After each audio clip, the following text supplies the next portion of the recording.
নমস্কার, গুরু কৃপাই কেবলম। আজ আমি নবম ভাব অর্থাৎ ভাগ্যভাব, ধর্মভাব বা পিতৃভাব বলা হয়, এই 9th হাউসে বুধ গ্রহ থাকলে জাতক জাতিকাদের কী প্রভাব হয় সেই সম্পর্কে বিস্তারিত আলোচনা করছি। বিগত কয়েকদিন আগে লগ্ন থেকে অষ্টম ভাব পর্যন্ত আলোচনা করেছি। আজ আমি আপনাদের বুধ গ্রহ নবমভাবে থাকলে অর্থাৎ ভাগ্যভাবে থাকলে কী প্রভাব হয় সেই সম্পর্কে ছোটোখাটো বিস্তারিত আলোচনা করছি। মন দিয়ে শুনুন। এই জাতক বা জাতিকাদের অনেক দূর পর্যন্ত লেখাপড়া হয়। নবমভাবে বুধ গ্রহ বসে থাকলে জাতক জাতিকাদের অনেক দূর পর্যন্ত লেখাপড়া হয় বা এরা পড়াশোনা খুব ভালো হয়, বুদ্ধি খুব ভালো থাকে। এইসব জাতক জাতিকাদের বুদ্ধি খুব ভালো থাকে।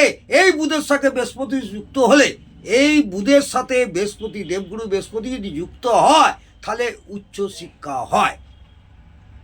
রবি থাকলে সেই বিদ্যার জন্য নাম যশ অর্জন করতে পারে। নবম ভাব হলো উচ্চস্তরের শিক্ষা। নবম ভাব হলো উচ্চস্তরের শিক্ষা, যেমন পিএইচডি, ডক্টরেট। এই বুধ ইউরেনাসের সাথে থাকলে রিসার্চ সংক্রান্ত পড়াশোনা করে, কারণ ইউরেনাস গবেষণার কারক গ্রহ। ইউরেনাস হচ্ছে গবেষণার কারক গ্রহ। এদের ভাগ্যের উত্থান পতন লেগেই থাকে, কারণ নবম ভাব থেকে ভাগ্য বিচার করা হয়। এই সব জাতক জাতিকাদের ভাগ্য সাধারণত উত্থান পতন লেগেই থাকে। আর এই নবম ভাব থেকে আমরা ভাগ্য বিচার করি। বুধ দৈত্য গ্রহ, বুধ হচ্ছে দৈত্য গ্রহ।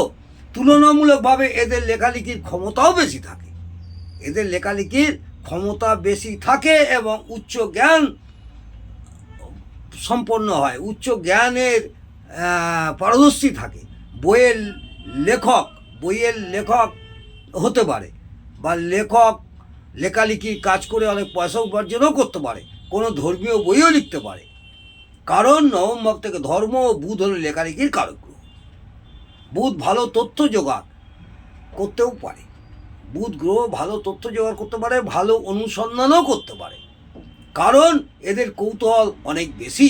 এইসব জাতক জাতিকাদের কৌতূহল অনেক বেশি। এই বুধ অশুভত্বের ছোঁয়া পেলে, এই বুধ যদি অশুভত্বের ছোঁয়া পায় তাহলে খুব তাড়াতাড়ি কোনো কাজে অধৈর্য হয়ে পড়ে এবং ফলে কোনো কাজে সফল হতে পারে না।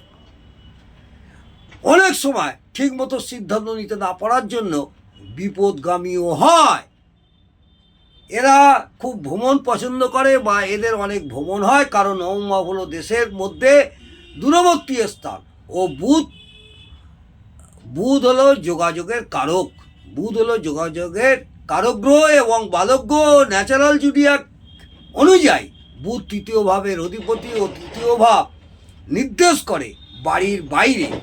তৃতীয় ভাব নির্দেশ করে বাড়ির বাইরে, কারণ চতুর্থ ভাবের দ্বাদশ হলো তৃতীয় ভাব।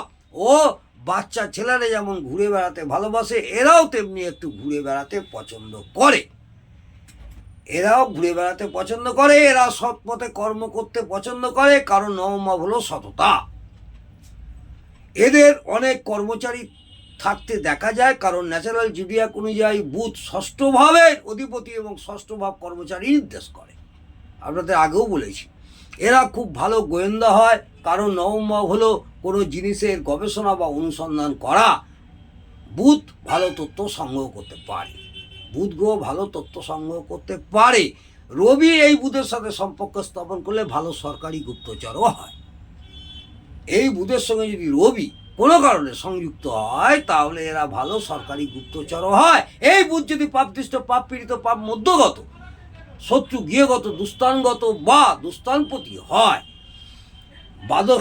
বাদক স্থানে থাকে বা বাদকপতি হয়, নিচস্থ বা নাশস্থ হয়, অশুভ অ্যাসপেক্টে থাকে, ষোড়শ বর্গে বল কম পায়, তখন সমস্ত শুভত্বের পার্সেন্টেজ অনেকটাই কমে যাবে। আবার কিছু কিছু ক্ষেত্রে খুব অশুভ হলে উল্টো ফলও দিতে পারে। অর্থাৎ উপযুক্ত ফলগুলি কতটা কার্যকর হবে সেটা বুধের শুভত্ব অশুভত্ব উপরে নির্ভর করছে। আজকে আমি ছোট করে এইটুকুনি নবম ভাবে অর্থাৎ ভাগ্যভাবে 9th হাউসে বুধ গ্রহ থাকলে জাতক জাতিকাদের কী হয় সেই নিয়ে আলোচনা করলাম। নমস্কার। ভালো লাগলে অবশ্যই কমেন্টে জানাবেন এবং একটু লাইক করে উৎসাহিত করবেন।